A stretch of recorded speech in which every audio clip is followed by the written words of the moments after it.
banele bani Mdluli emahlombe onke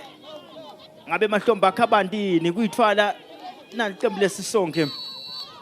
banele against Pexisa banele lenhle penalty mabili ku Sisonkhe. It is over. Bayajabula lapha balandzeli beSisonkhe. Kunel official lengilibonako lapha lelake lasebenta kumbabana Highlanders leselisebentela Sisonkhe kukhona ke lokungahambi kahle lapha kumafezi kodwa ipenalty lenhle lena kule iexperience yakhe banele ngicaba ukuthi hard and low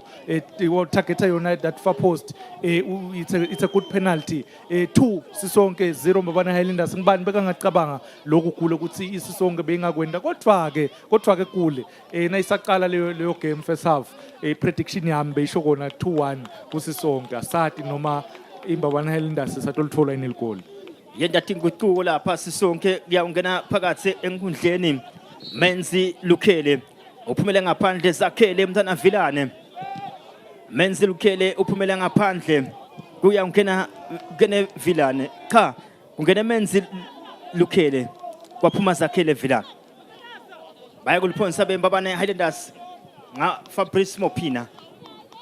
83 minutes sesimhambile manje mabili kuSisonkhe licanza lapha ku Mbabane Highlanders